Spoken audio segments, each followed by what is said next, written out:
and I request your vote in November. Thank you, sir. Next up, Independent Chris Erickson.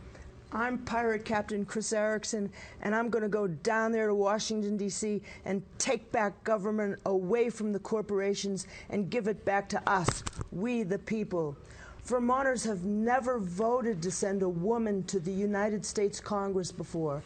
I'm hoping for a miracle. I'll do everything I can to stop the F-35 strike fighter jets, which are designed to carry nuclear bombs, from being based in a civilian neighborhood, destroying families' dreams. I'll do everything I can to stop a natural gas pipeline from being laid underneath Lake Champlain, from which 1/3 of Vermonters draw their drinking water. It's got to stop. People first and foremost have a right to drinking water.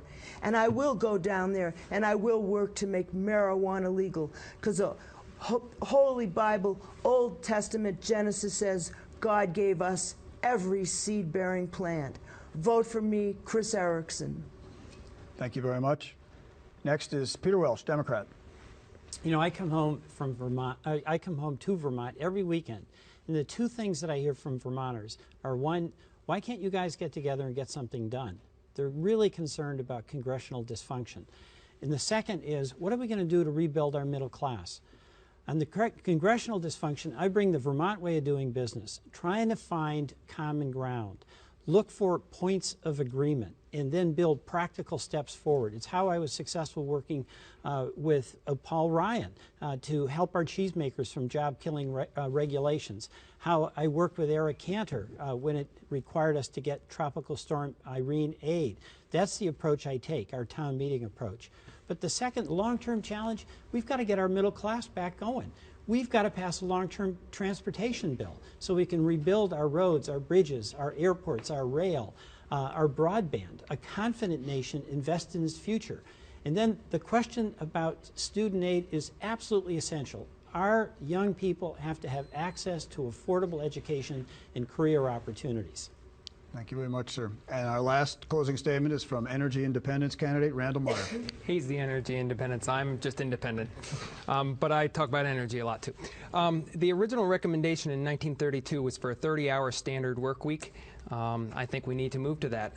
It will give more people an opportunity to have jobs.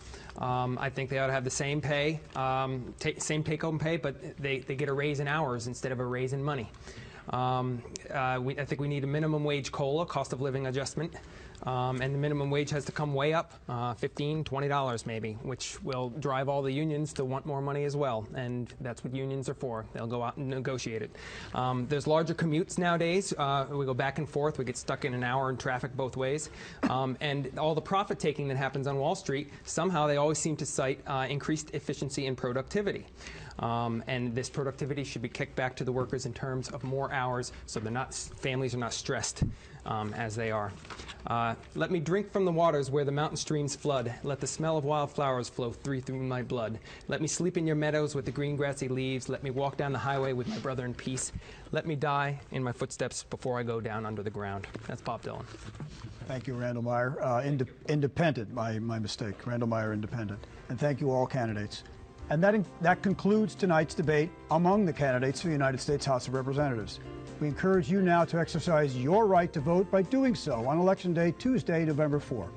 Tomorrow, tune in to Vermont This Week, where Mark Johnson and a roundtable of journalists will surely be talking about this debate and all the other news of the week.